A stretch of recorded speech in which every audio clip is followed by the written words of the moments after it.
All right, kia ora whānau. Kia ora.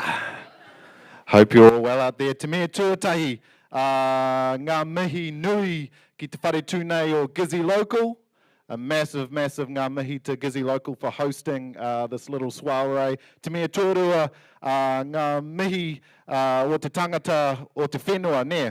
O ngā iwi o rongo whakata rawa ko Ngai Tā Manuhiri, a massive mihi to our mana whenua, of which we're privileged to be on their land. Ko ai au, ko titirangi te maunga, ko uawa te awa, ko te atanga hauati, Ngāti ira, Ngāti parau, ko Haimona Ngata ahau. Kia ora everyone, my name's Haimona Ngata. I'm your host, per se, this evening for this little event that we've got going on. If you're a little bit like me and kind of have no idea about politics, I suspect we're all in the right place, snare. Excellent, nice to see you all, some of our youth and rangatahi as well, because this is what it's all about, you fellas, our young ones, eh? All right, a little bit of housekeeping before we kick off. Where are we? A little bit of housekeeping. Wharepaku is to the left. If there is a fire, tsunami or earthquake, out into the car park, through the doors on your left, or out to the front and then into the car park. I've got the people from the Electoral Commission here. They're not going to do a corridor, but they're here to answer questions, all right? So they're going to be floating around out the back if you've got anything like that. A little bit of, I guess, housekeeping for us socially. Politics as per a heated topic, so please everyone be respectful. Respect everyone's mana and mauri in the room at all times. Be open-minded and enter the door with an open heart and open ears. It'd be awesome and appreciated. Thank you, whānau. Yeah, and I guess for our adults, you know, we've got young ones here, mind the P's and Q's, but at the same time, again, we're thinking about the young ones and their future. I look around, some of us are slightly old, some of us young, and it's about the young ones, and the decisions that we make affect their future. So kia ora, you rangatahi, come on in, take a seat. Heaps of room, come on in. This is Marae Styles up the front. Here we go. This isn't the council, this isn't anything formal or anything like that. We're flying by the seat of our pants.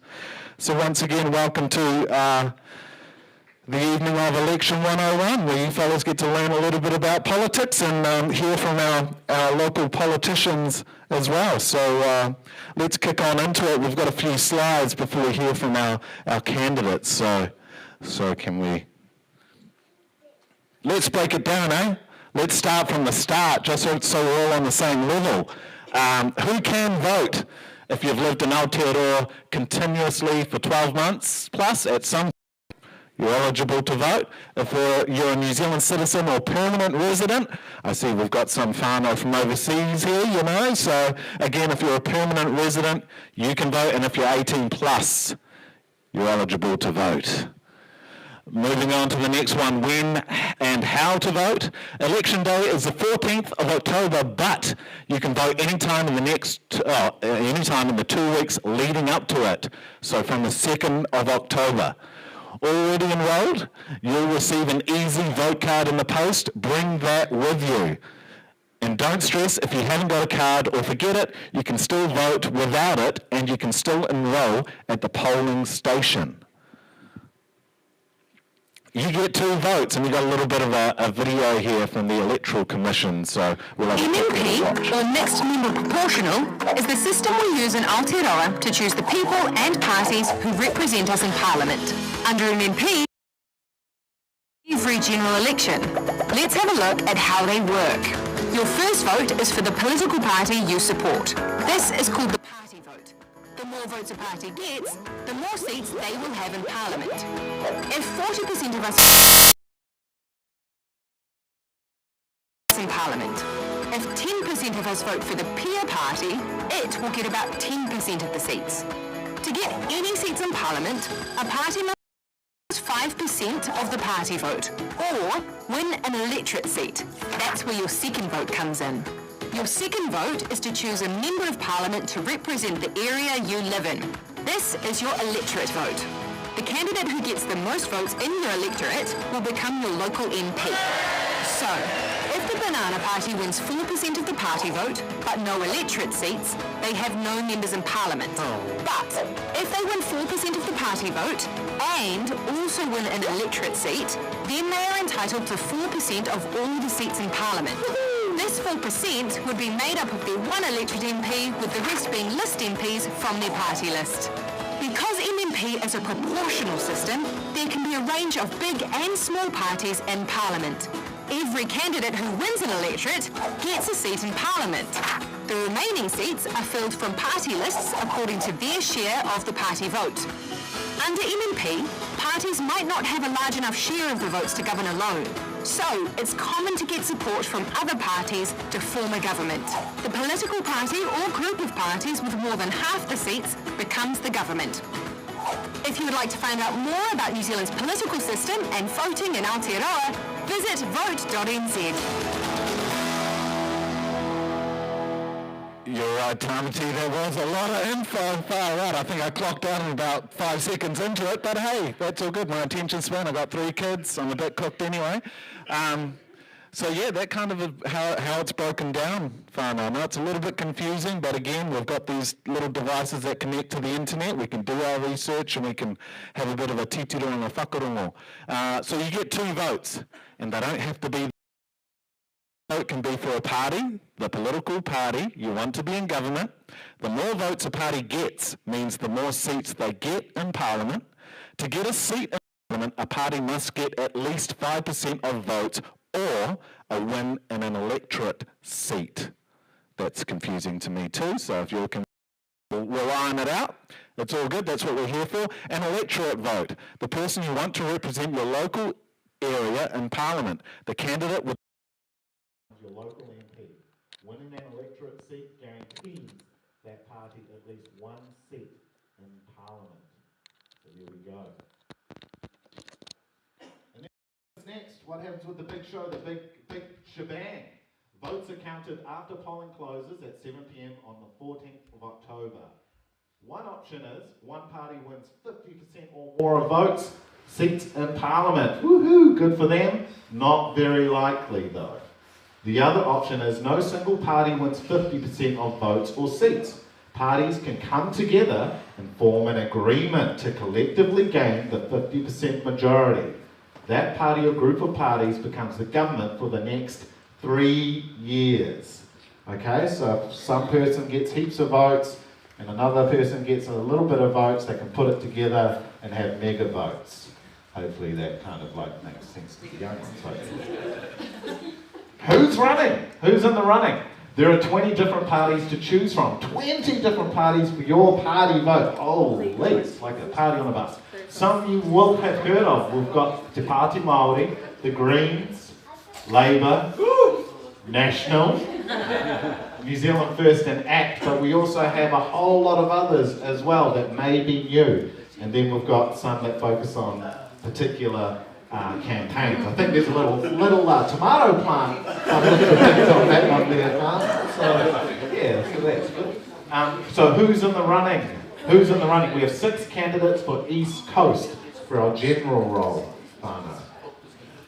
We've got Jordan Walker, Leighton Packer. Support there for Leighton Packer. Tamati Coffey, Michael Howe, Danica Patrick, and Chris Robinson, right there for Democracy New Zealand. And the 2 candidates for Ikarua Rāwhiti on the Māori role are Meka Whaitiri and Kushla Tangaire Manuel. Before we meet them and have a little bit of a kōrero though, there's a box. I think there's a box either floating around or it's right at the end there, right there, Leaf's holding it up. If you've got any pārtai or questions that you feel a little bit whakamā, a bit not too sure about asking in person, because we're going to do a little kōrero afterwards, you can write them down on a bit of paper and chuck it in the box and we'll read them and put them to our candidates afterwards. So first things first, our first candidate who we're going to hear from is Meka Whaitiri from the Māori Party, or Te Pāti Māori, sorry. Now Meka, she's, I think we're at a wānanga somewhere actually, so she sent a little bit of a kōrero to be read out. So this is from Meka Whaitiri. Yeah. What I know about Tūranganui-a-Kiwa, Gisborne, as someone born there and as a treaty negotiator for Rongo is a genuine lack of awareness of the region's history. How land was gifted to the early settlers by the city by ancestor Heni Matiro Carroll. How water that supplies the city comes from our ancestral lands of Rongo and Ngaita Manuhiri. How there are three tūranga iwi, Rongo Ngaita Manuhiri and Tiaitanga Amahaki. That Ngāti Parau is a tribe up the coast, on the other side of the bridge, so we all know. So once you hit that side of the bridge, you're Ngāti Parau. If you're this side, you're in that land there of Rongo Ngaita Manuhiri. So there are 4 tribes in our district, each with their own unique marae, villages and mana. So my message to your audience is learn your local history. Te Pāti Māori is the only indigenous political movement that advocates for a new Aotearoa, a treaty-centric nation where everyone is welcomed and respected. Our policies talk to Māori and non-Māori alike. We are a Pacific nation. It's time for change. It's time for a Māori-led approach for all. So that's from Meka Whaitiri whānau. Next up, we're going to hear from, I believe, oh, no, that's it. Kushla's video. Restart. Taiho, we're going to...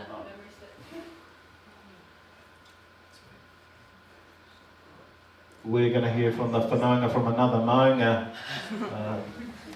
Ko hekurangi te maunga, ko waiapu te awa, ko Ngāti Parau te iwi, ko Kushla Tāngāri Manuela Wau, tēnā rau atu koutou katoa I roto I tēnei te wiki o te reo Māori. Kia ora everyone, my name is Kushla and I'm standing in the Ikaroa Rāwhiti electorate for the Labour Party. Big mihi to you all, I'm sorry I can't be there in person, but I'm coming at you from the camper van, my darling husband, here in Maraenui as I get out and about in our huge Ikaroa Rāwhiti electorate, just to hear what matters to the whānau. And so what matters in this conversation tonight, I guess, is the mana motuhake you have the opportunity to exercise as you decide, 1, whether or not to vote, and 2, who you're going to vote for. I've mentioned mana motuhake, and to me, voting is the ultimate exercising of your mana motuhake, your self-determination. My background ranges from, I've been a kohanga reo teacher, I've been a youth worker, I've worked in television and radio, and I've been a CEO. And all through those varied careers, one whakatauaki has remained relevant for me. And so I'm going to explain how that's pertinent to why I'm standing and the kind of MP I want to be, and for you to consider as you think about a party that reflects your values. So it's E Tipu Erea by Apira Ngata. Sir Apira Ngata was the first ever Ngāti Parau MP. E Tipu Erea mō ngā rā o tauao. Grow up and fulfill the needs of your generation. Ko tō ringa ki ngā rākanga te Pākehā, hei oranga mo tō tinana. With your hand, master the art of the Pākehā for your physical well-being. So for me, that's things like education, it's things like good employment opportunities, working for good pay, things that motivate good lifestyles so that we can access quality healthcare, quality standard of living, have good houses, good warm houses, and be connected to our whenua, which leads me to the next step. Ko tō ngākau ki ngā taonga ao tipuna Māori.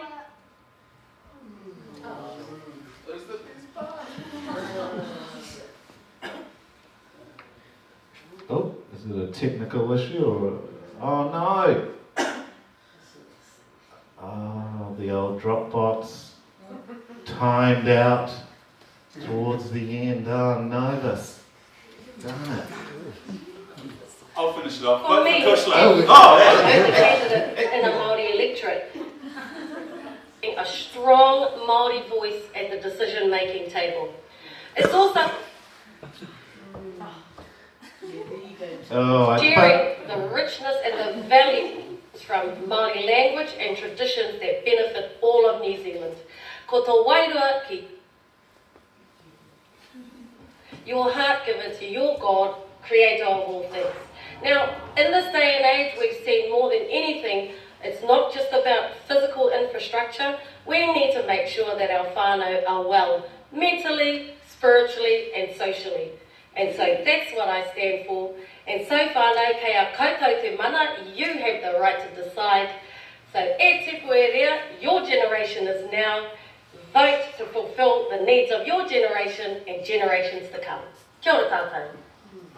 Oh, Mauri ora whanaunga, kusla tangaire there. All right, moving on. We're going to hear from Tamati Coffee.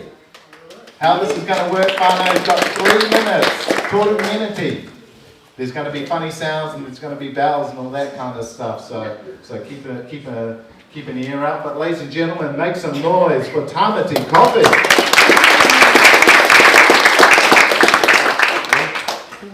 Tēnā koutou, koutou kua tae, tēnā ngā mai ki tēnei kuikui o tātou.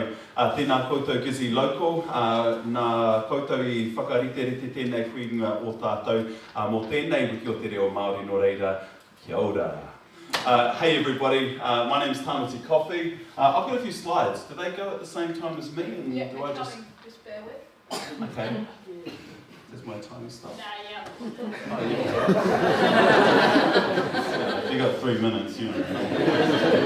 We're just opening up. I've got the spinning wheel.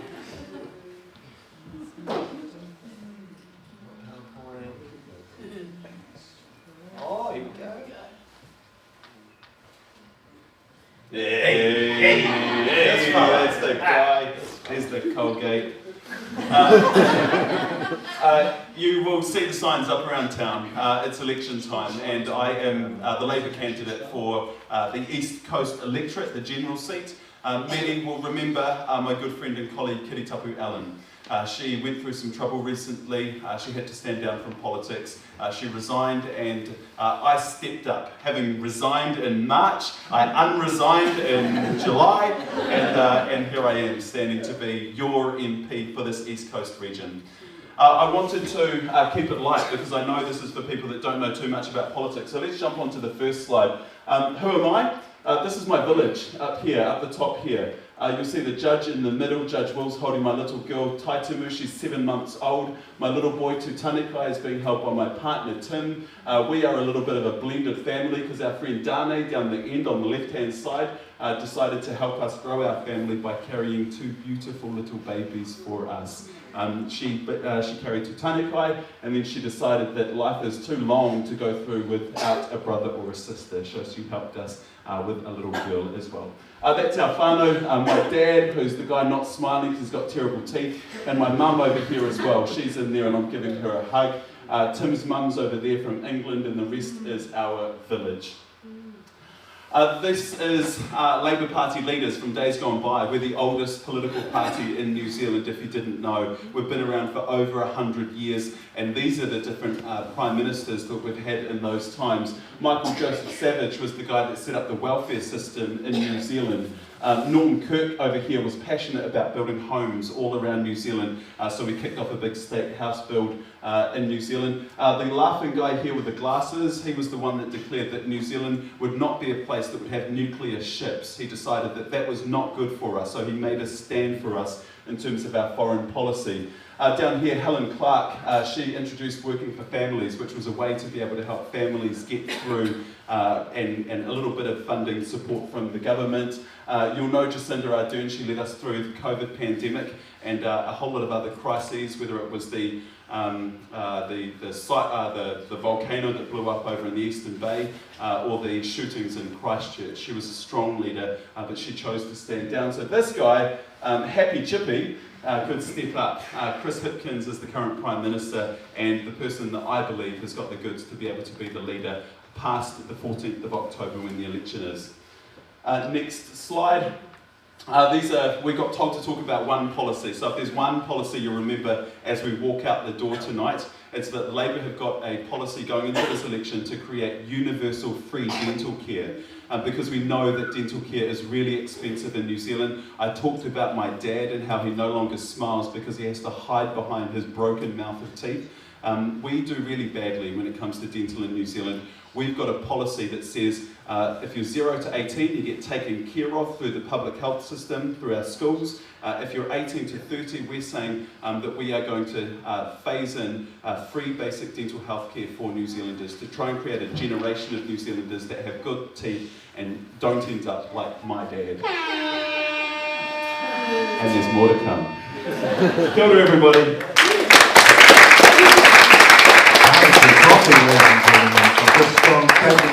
I'm going to throw a curly one in for Tamati very quickly since we're on the fly and this is Election 101. MP integrity. Yeah. By what I mean about MP integrity is that Labour over the past year or so has had a few fluctuations around the integrity of some MPs and their little mistakes and little misgivings that have happened, I guess, recently. Kind of like, what are your thoughts and feelings on moving forward, and how can our people as voters be confident, I guess, is what I'm saying. So you have the ability every 3 years to chuck out people that you don't like in Parliament by either not voting for them or voting for somebody else. And integrity is everything. People already don't trust politicians, so we're starting from a low base. But actually we have to build that trust with our communities. My motto is if I say that I'm going to do something, I do it. And actually I stand to be held accountable for anything that I promise that I don't deliver on. And I hear it, because when you don't deliver on things, people tell you. Whether you're filling up your car at the Caltex station or you're at the Pack and Say doing your weekly shopping, New Zealanders have no problems telling you that you said that you were going to do something and you didn't do it. So I hear that, I believe in integrity, I think it's everything, and if we don't have that in politics, we don't have anything. Kia ora, Tamati Coffee, ladies and gentlemen, give them a round of applause. Kia ora, moving right along now. We're going to follow the run sheet. I'll just have a quick look. We're going to the national candidate, ladies and gentlemen, Dana Kirkpatrick. Give her a round of applause, people. Just give us a little bit of a brief overview of yourself, where you come from, your background, before we jump into the 3 minutes, just to set some context for everyone. Kia ora, everybody. Ko Dana Kirkpatrick toku ingoa, ko te aitanga maha ki te iwi, ko te whanua taupara, te hapu and ko tūranga nui iwa hou. So I'm Dana Kirkpatrick, I'm from Gisborne, born and bred here, brought up at Paratahi on the Poverty Bay Flats, and yep, good place, and part of the Kirkpatrick whānau that are, I guess, we're well known in Gisborne for 2 things, rugby and shearing, and they're pretty good at that. Unfortunately, the next generation was a bit of a failure, and so we're hoping that the one below that will resurrect our work in those areas. But I'm from Gisborne, very proud to be from here, and happy to be standing up here as the candidate for the National Party. Cool, go, take it away, go for it. Yeah, so that was all part of my spiel, so now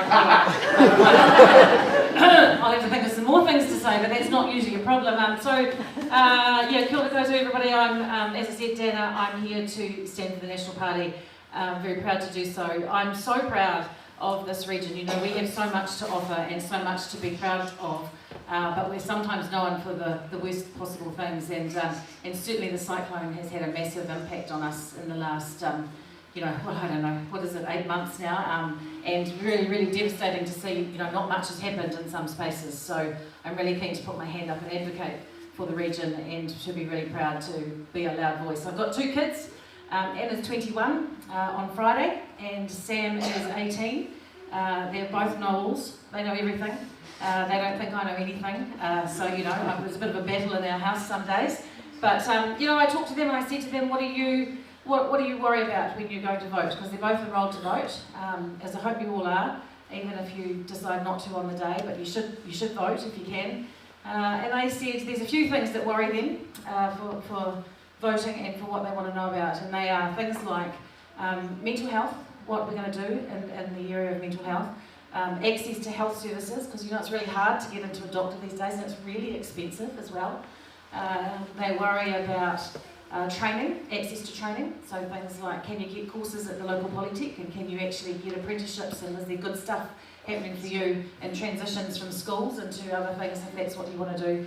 And they are worried about the environment and the climate change, and they want to know what we're thinking about in those spaces. So I thought I'd just talk quickly about, not any of those actually, but well, health, to be honest. You know, health is one of the biggest things that we have here, and health and education is really important to me. The health service is really in crisis, and I know that many of you in your whānau and your communities will be struggling with access to health services. Hard to get into a doctor, sometimes no use if you're really sick in the morning and one of your children is sick and you ring up and you can't get in. So what we want to do is make sure that we try and fix some of those worker shortages. The biggest issue in health is not enough nurses, not enough doctors, not enough midwives being able to help us to get the help that we need when we need it. So one of our major policies is about increasing the number of all of those people, and there's a whole range of ways we're going to do that. We're going to try and get more nurses trained, and we're going to help pay their student fees so that they don't come out with a big debt, but we're going to ask them to stay for 5 years and work for us in our hospitals and in our communities so that we can do better. The other thing we're going to do is power up community organisations like Tūranga Health, Ngāti Paraohora, places like that are already in the community and know what you need and the best way to get health services to you. So we don't think that centralising health in a big building in Wellington is the answer.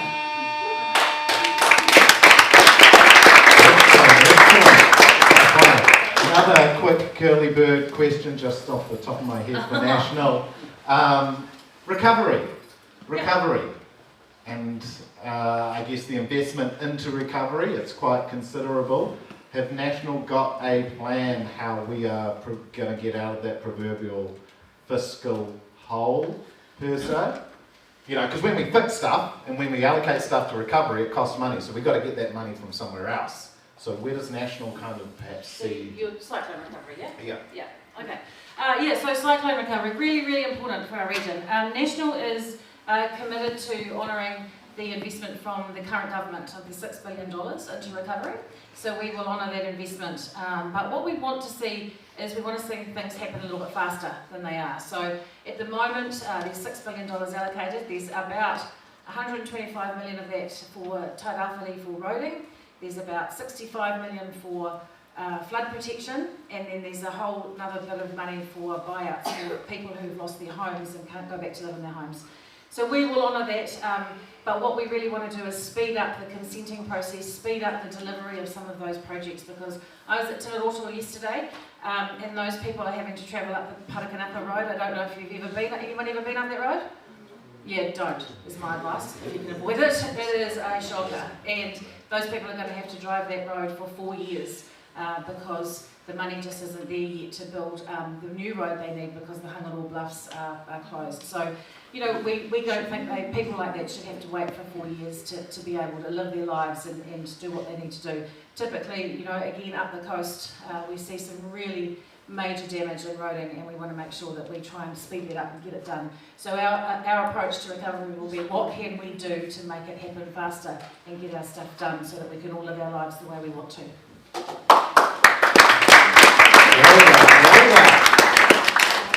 Strong, robust answer, no ums and ahs and all that stuff. Sounds weird, but that's what we like here at Election 101. We're not over yet. Perfect. Next up, ladies and gentlemen, make some noise for Jordan Walker, representing the party selection. Jordan, just a bit about yourself before we kick off into the 3 minutes, just to set the scene for everyone here.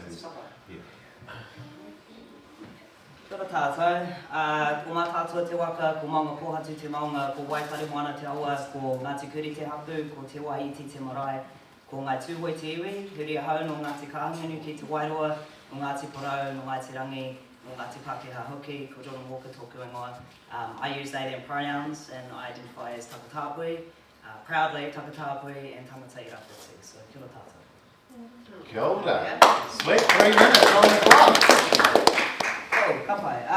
So yeah, I'm Jordan Walker and I'm standing as the Green Party East Coast candidate. Full disclosure, I'm not standing for the electorate seat. I'm just pushing the Green Party vote because, in my opinion, they have the best solutions for our whole economy and for the climate. So, yeah, the Green Party is absolutely amazing. I can't get enough of the Green Party. But anyway, talking about myself, okay. So, yeah, I'm from Te Tairāwhiti. I grew up here. I lived away in Australia for several years, and I realised that Australia was actually shit, so I came back to New Zealand. Because in Australia, you know, it's really flash and fancy, you get paid really well.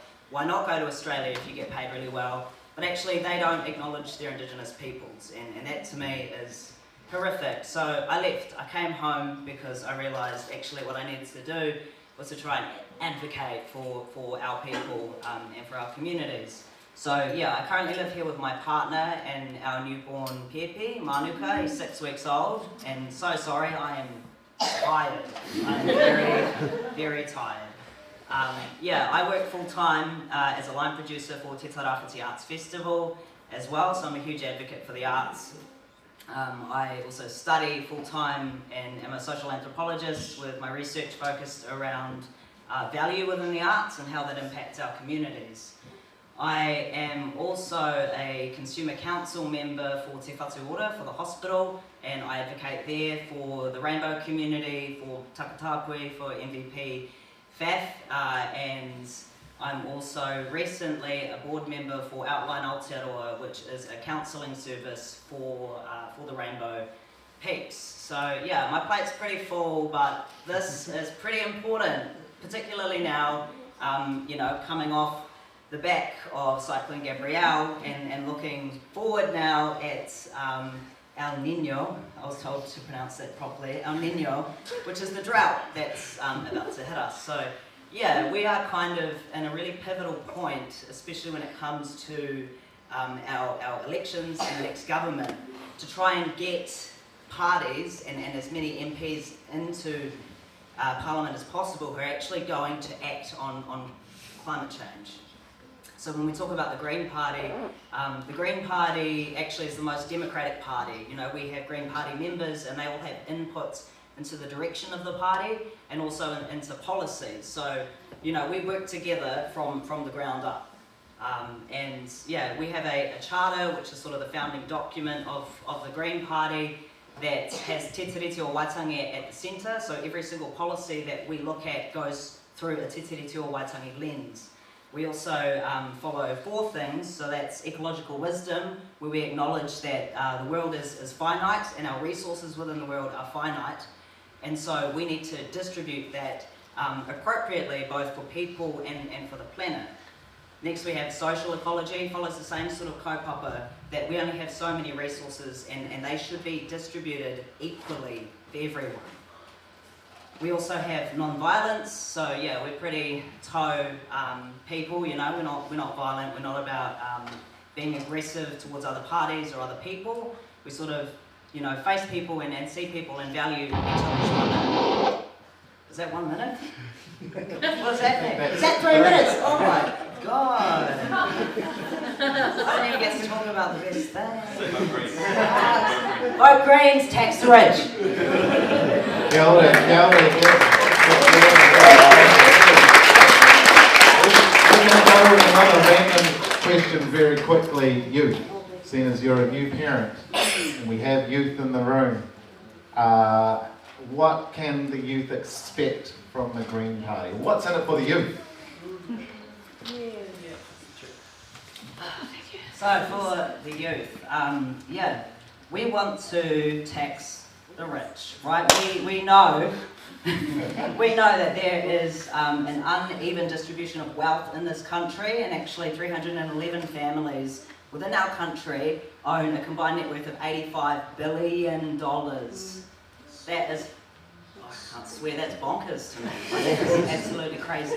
So, you know, if we're reallocating those resources, the Green Party want to sort of take that putia and put it towards dental care, and that's free dental care for everyone, tamati. Not just everyone up to 30, but everyone upwards as well. That's investing money into things like an income guarantee, which will ensure that everyone and the Gisborne Herald misquoted me, I just want to say that, everyone, they don't have to be in work, they can be out of work as well. So that ensures that everyone has at least $385 a week, whether they're working or not, and students as well. And it also ensures that single parents get more money for each child that they have so that they can actually support those kids. And that ensures that those kids grow up, right, with security. And security, we know, if we think of stuff like Maslow's hierarchy of needs, the foundational stuff that you need to be able to excel in life is security. So that's what I'm going to finish on. Well, ladies and gentlemen, I think my IQ level just dropped a bit. The stuff you're saying, I was like, what does that word even mean? But $385 a week though, can't go wrong with that. Aunties can make $1 go a long way, that's for sure. Next up, we're going to hear from Michael Howe, who's representing ACT. I believe, have we got a slides though? Has he got a couple of slides? He was a bit worried about coming through because he was like, will the gorge get closed? I was like, maybe, bro. So,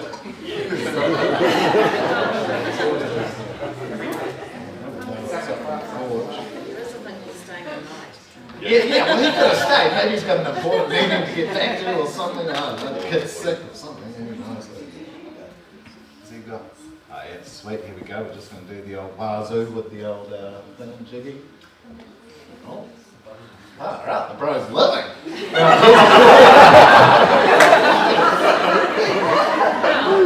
So here we go. I grew up in Whakatane, did all my schooling there, and then went overseas. I returned home to New Zealand with my family after living and working in multiple countries around the world.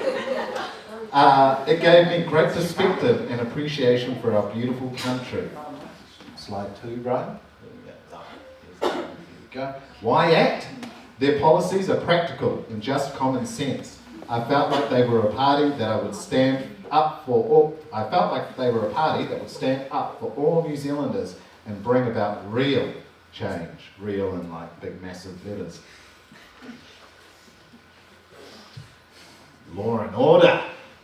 That's what we need more of here in Tairāwhiti. This is an overview of our law and order policy. We are all experiencing a huge amount of crime in our community and around the country. We need a real circuit breaker, and I think this is needed at this point in time.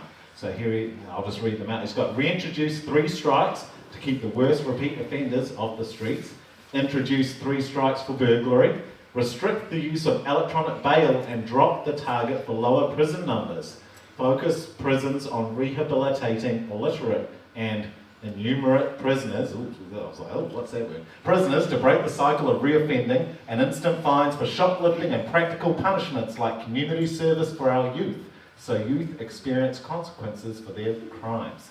And set the IRD on the gangs. Set the IRD on the gangs! I don't know if that's something buzzy with the display, but that's what it reads like. Set the IRD on the gangs.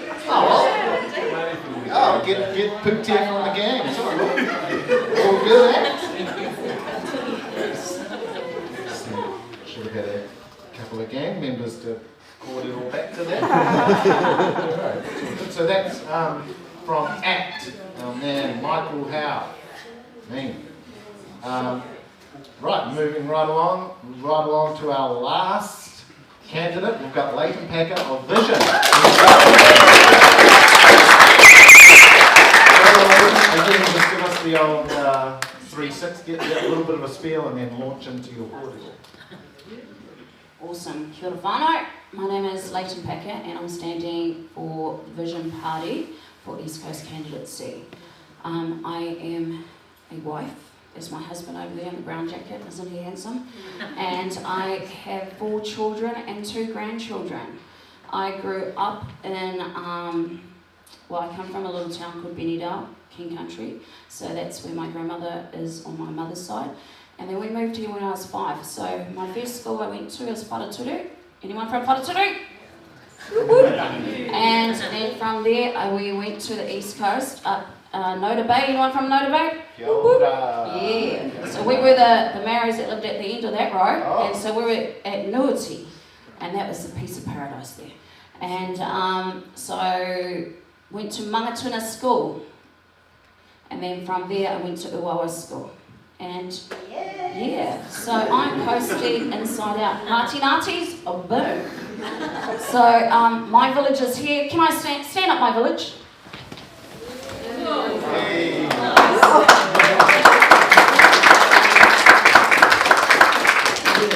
Take a seat, my village.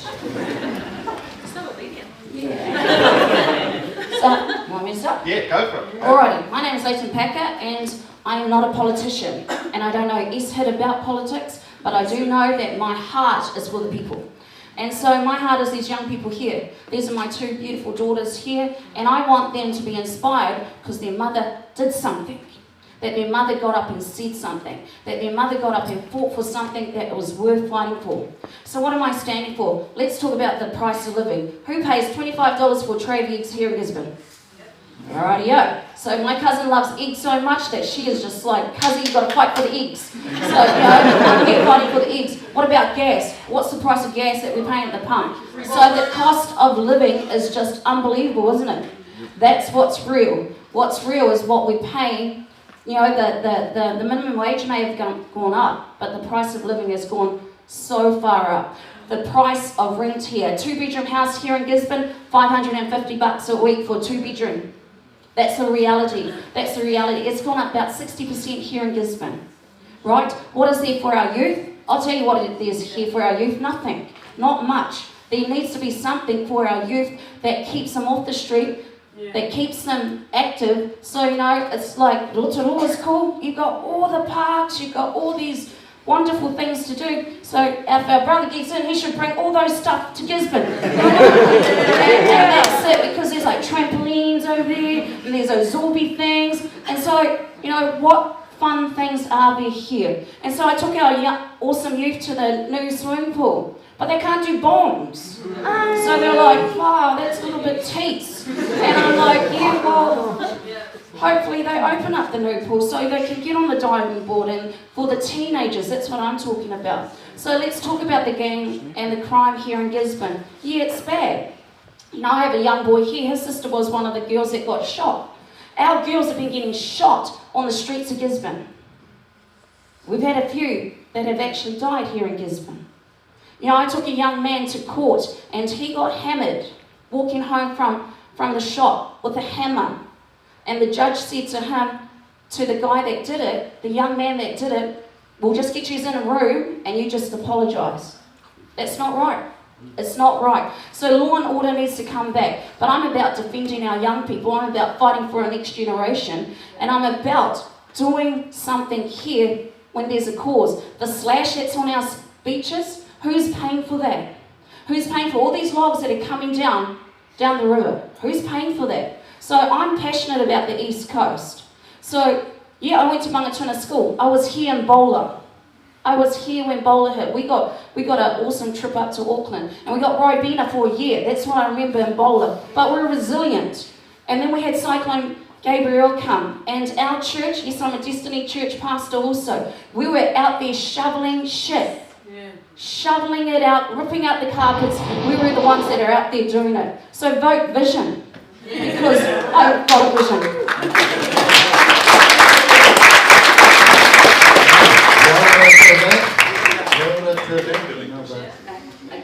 Yeah, I've got a curly question here, curly party. You know, yeah, we talk about the slash and we talk about the beaches and we talk about all this corridor. What's, I guess, your party's vision around climate adaptation? Because climate change has happened, now we are needing to adapt to our climate. So what's the Picado? So with the slash, I think the forestry companies that are here getting the money, that they should be accountable for tidying up the area. And, you know, we had a 12-year-old go swimming and he got killed. One life too many because of the logs that are coming down the rivers. So, you know, it's good to see our river back to its normal colour right now. But I'd like to see something done with the slash, like a pulping business, or, you know, the government helping to pulp it You know, toilet paper went like skyrocketed and COVID, right? So bring us a toilet factory. But let's use that slash and get toilet paper going again, I don't know. But climate change, you know, I really feel for the farmers. I'm a farmer's daughter too, so I fight for the farmers too, because they are getting so penalised, our farmers, and they did all the right things, but they're still getting penalised. And so I think we've got to figure out something, but this isn't working. But if you want to actually, I'm going to hit this on too, globalism too. I don't want to see BlackRock coming in here with their paycheck trying to buy our country either. So that's got to stop. Kia ora to that, ladies and gentlemen.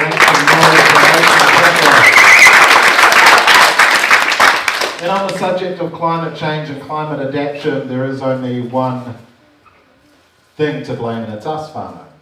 Unfortunately, it's us. We're the ones to blame. We can look at the forestry companies and we can look at the petroleum companies, but it's us, it's mankind. So how do we at least try and reverse engineer some kaupapa so these ones here don't have to deal with that raru. All right, we're moving along. I think it's time for Q&A. Right, Q&A. So again, this is going to be pretty organic and civil, everyone. I think if anyone's got any questions for any of our candidates here, pop the old hand up, or is the box coming up and we can read it out. Or if anyone's got a question that they want to ask themselves, introduce themselves and all that kind of stuff, then chuck your hand up and come on up. And this isn't the council, this isn't any kind of crazy meeting or anything, it's all fairly relaxed. So.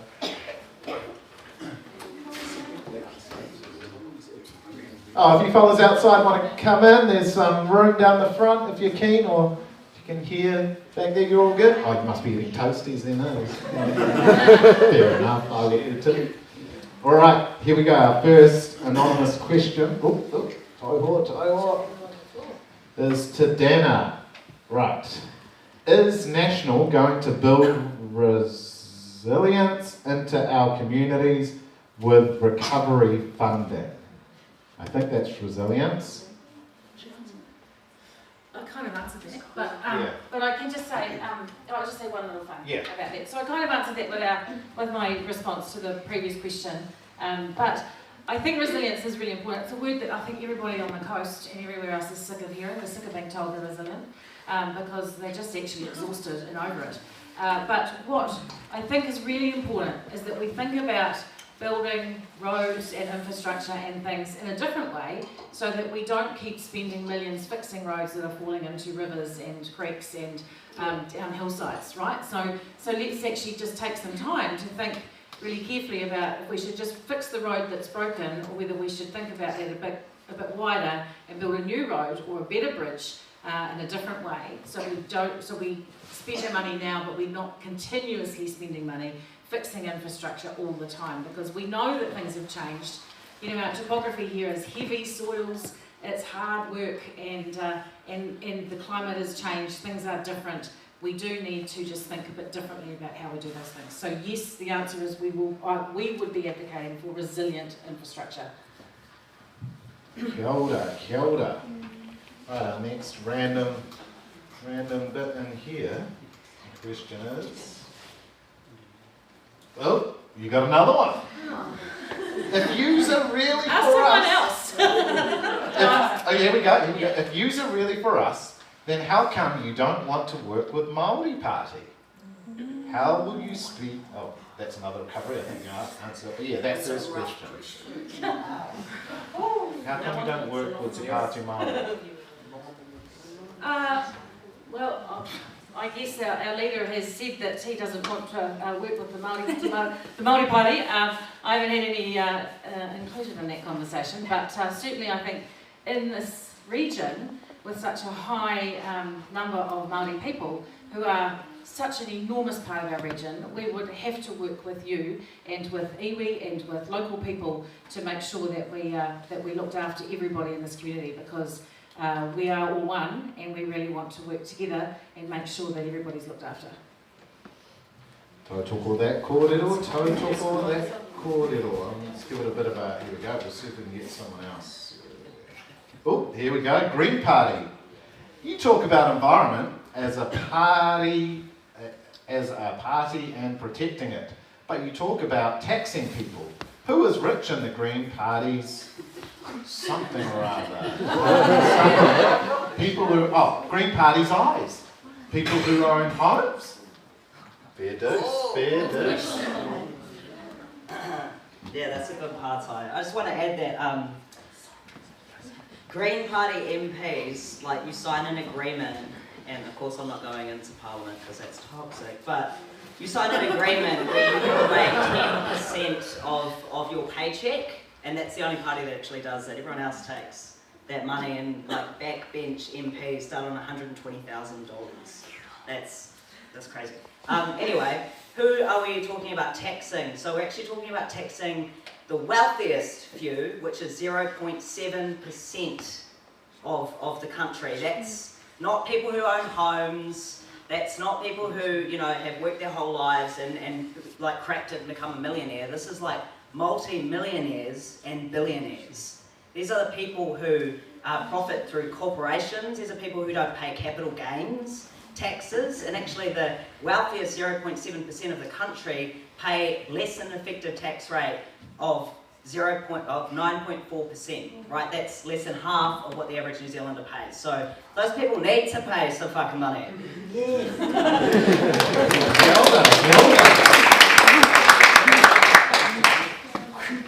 Bit of buy a lotto ticket then, eh? Tāmati! The hot seat, bro, the hot seat. You lost your seat in Rotorua, so why should East Coast vote for you?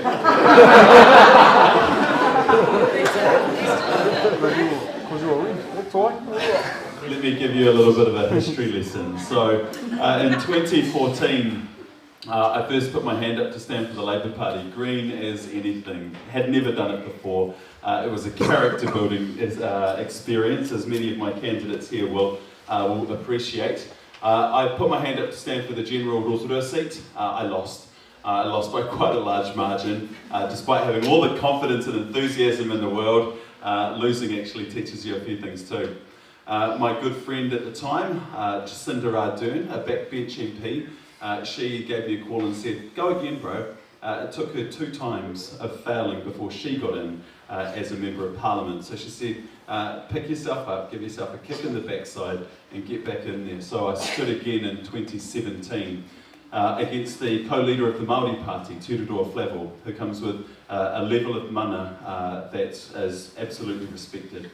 I won. I campaigned hard on the campaign trail. I treated every candidate debate that we had together with mana, but I won that seat then and came into Parliament as the MP for the Waiariki Rohe. Let me be very clear, half of the Māori seat of Waiariki equals half of the general East Coast seat. So everywhere from Maketu all the way up to the East Cape, including Kawerau and Murupara, are all in the East Coast electorate. So I've been travelling those roads in the Eastern Bay for a very long time. I know the people, I know the issues. In 2020, I stood again, and on election night, I lost to the new co-leader of the Māori Party, Rawiri Waititi, and I lost by about 400 votes. So what is it, a landslide? No, it wasn't. He put me at the post. And that's what happens when you stand for election. Sometimes you get in, sometimes you don't.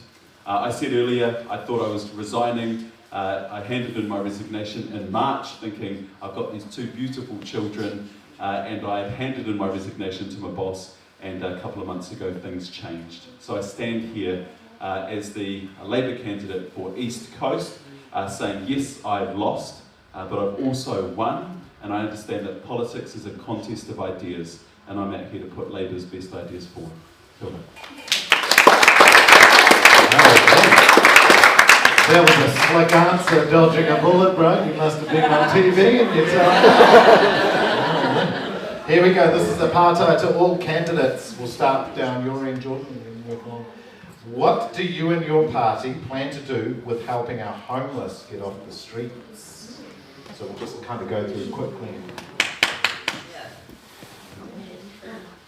Yeah, I mean, that's the income guarantee. So like I said, a minimum of $385 a week is for everyone, whether you're in work or not.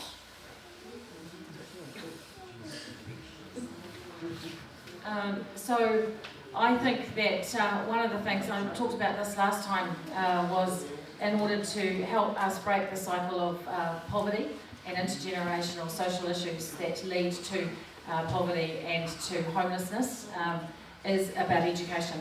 And it's about making sure that our kids are at school and at learning so that they can contribute to their whānau and their community in a way by getting a job and being useful and productive members of our community and our society. So for us, education is absolutely critical, and it's something that we're really, really strong on. We want kids at school. 100,000 kids a year, 100,000 kids last year didn't go to school regularly. And in this community, there are 8,000 school-aged children, and last year only 3,800 of them went to school regularly. So if we don't get our kids back at school and learning, then we can't break the cycle, we can't get people into jobs, and we can't make them really useful and be able to provide for their own whānau and their communities as they go forward. So education for us is the key. Awesome. Yep, I think education is key, and my day job is working with rangatahi that don't go to school, not in training or in employment, and there's these awesome people over here, and we're that second chance that they have. But if we're going to tackle homelessness, aroha mai to Reed, if everyone knew Reed, that he passed away on the streets last week. He was a homeless man that was well known to the streets of Gizzy. So we actually drove past him, me and my girls, and so it is sad when you see a homeless man die on the streets. And I know that Tom Crawford and them have a place over in Kaiti where they house the homeless people. But here's a question, is it homelessness or is it the lack of rehab here in Gisborne for drugs and alcohol?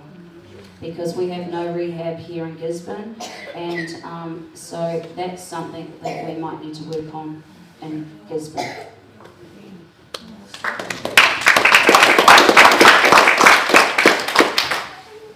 There's not one solution to solving homelessness in our country. It's a really complex problem. One thing that we have been focused on doing since we became the government in 2017 is we've set about building homes. The open market, if you want to go and rent a home in the open market, you can do that. If you're lucky enough to be able to buy one, then that's great for you. There's only 7 in Gisborne. No, hang on, let me just finish. So what we've been focused on is actually creating partnerships with local communities to be able to build more houses where those people who can't kick it on the open market can actually go and get government-supported homes here in Gizzy so that they don't have to be out on their streets. Kāinga Order has been an agency that's been on a bit of a journey over the years, but we've empowered them to say, do you know what, if your tenant is in a Kāinga Order house and you kick that person out, they're only going to end up on the streets. You need to work harder to be able to connect with community services, to be able to help get those people the kind of support that they need so that they don't end up on the streets. Now, we cop a lot of flack for that, and I will say from the National Party who say that Kāinga Order should be kicking out those unruly tenants.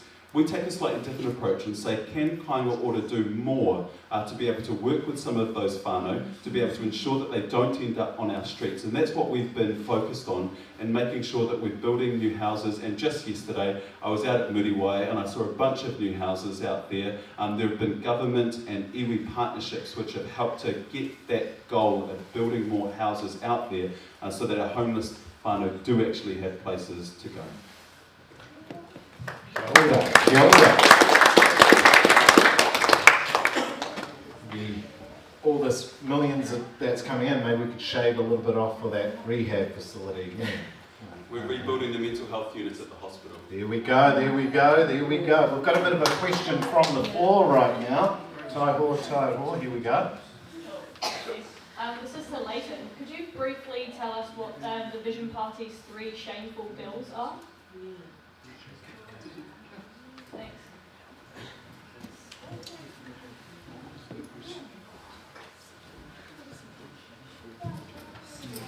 I guess one thing that we are standing up against is rebuilding our family policies.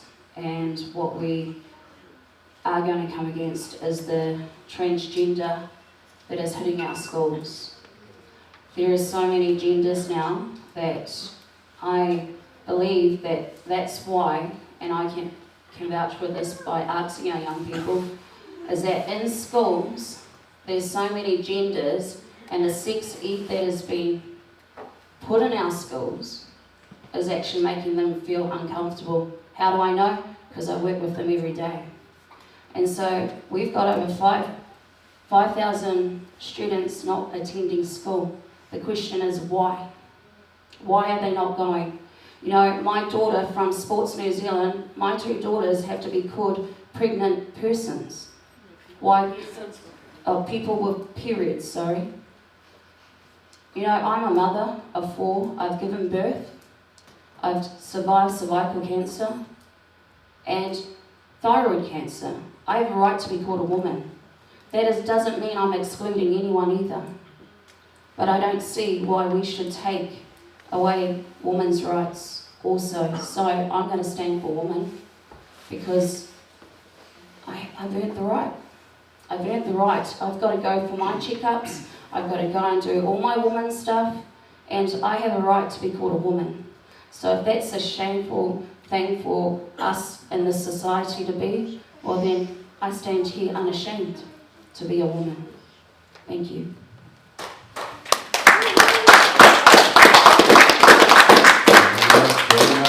This is a question for all candidates. Where do you and your political and your parties stand lowering the voting age from 18 to 16? And again, we'll start with you down on the end, Jordan, and we'll file along. I'm going to be civil as a proud trans person. Where do we stand?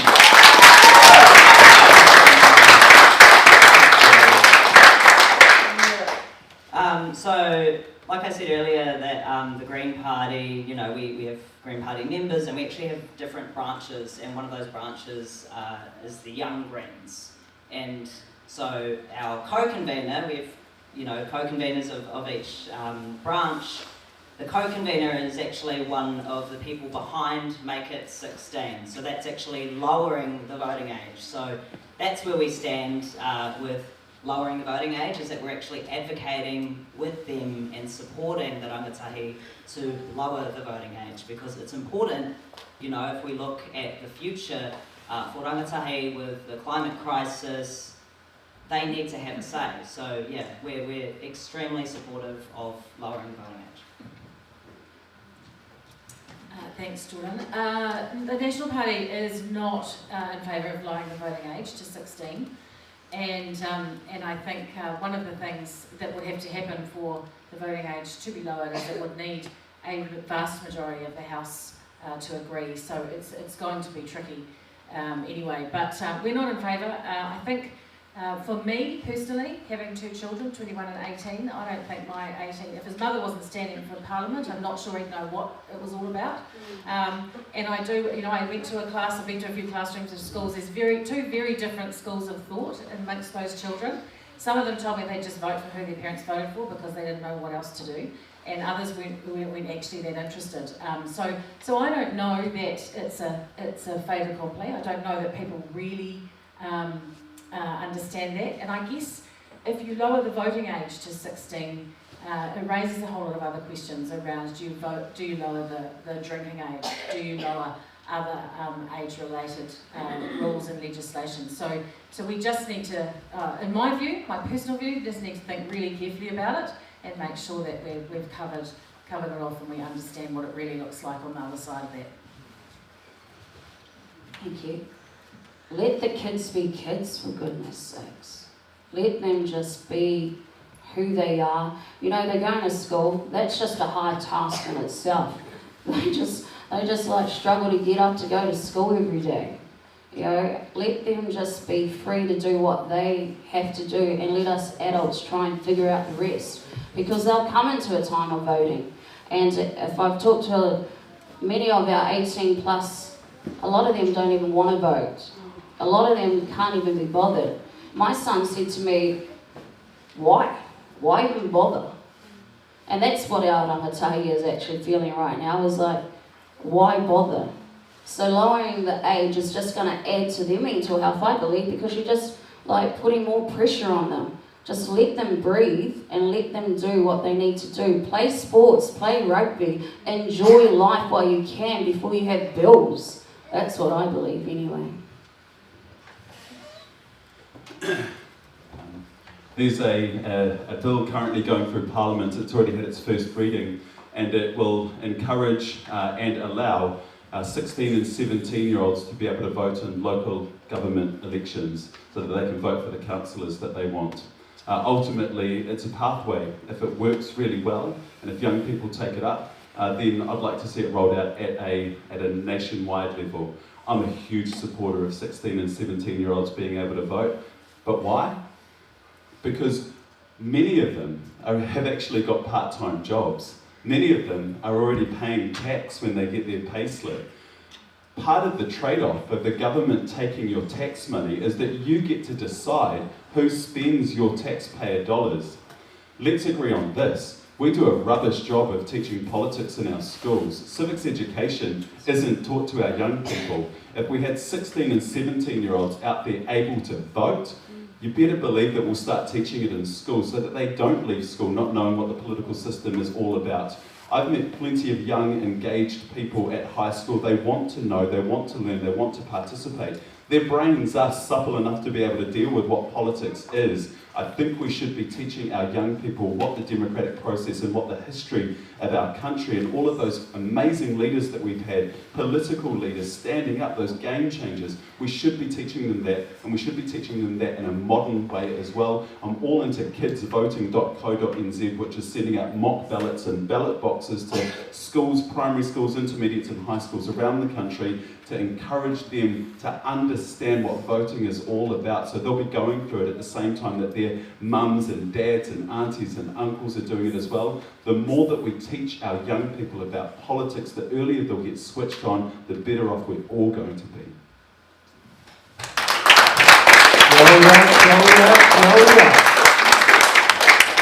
Let the kids sleep in, I say. Let the adults sleep in too in the weekends.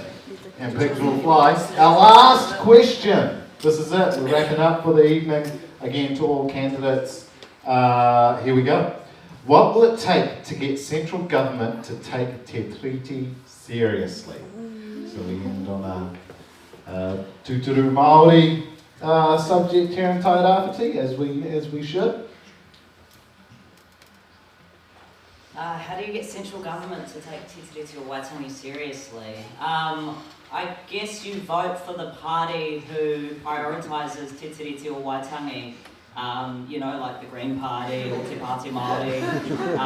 Yeah, you get the government to take Te Tiriti or Waitangi seriously by ensuring that you have as many Māori MPs in Parliament as possible.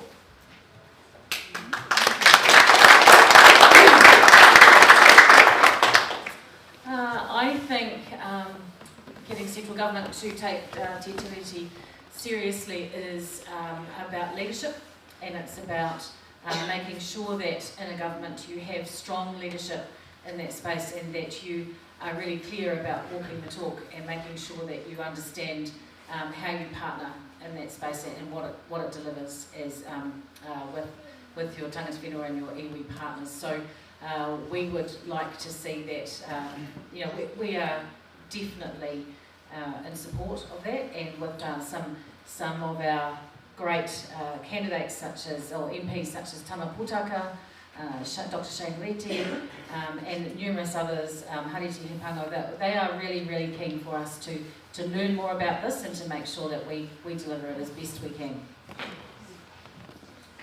Awesome. I think it's education and learning about the different kinds of articles and educating our people. So my tribe is also Ngāri ki Kaipūtahi out at Whareturi Mangatu blocks, and I've been watching all the kaumātua out there fight for like 20 years Yeah, it just keeps going around in courts, out of courts, in courts, out of courts. And I'd like to see them agree, and that comes down to the government giving what is right to the people there, of the mana whenua there. And so, you know, it's going to take a process, isn't it? It's a big process, and yeah, by more education, I think we'll get there. Kia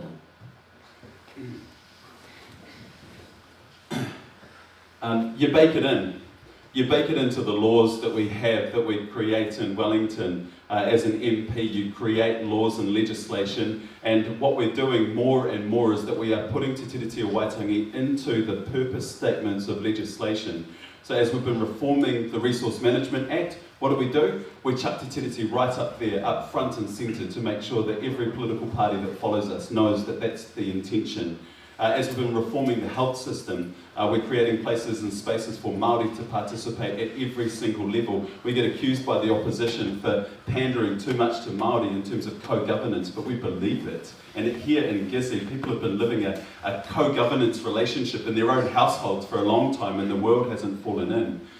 You've got to do that, but you've also got to monitor as well. Monitor some of those promises that were put up in treaty settlements. And we've got Te Arawhiti in there, and their whole job is just to monitor treaty settlements and what the government promised, so that they can be held to account in that process as well.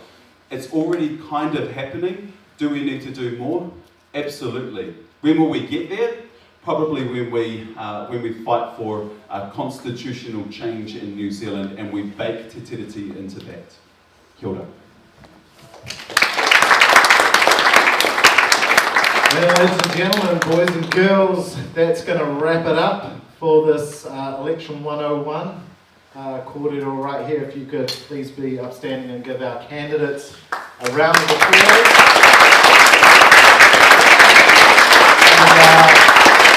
Troubles, I really always be conscious that we live in a multicultural society. We live in a cultural society where people are black, white, yellow, green, gay, straight, left, right.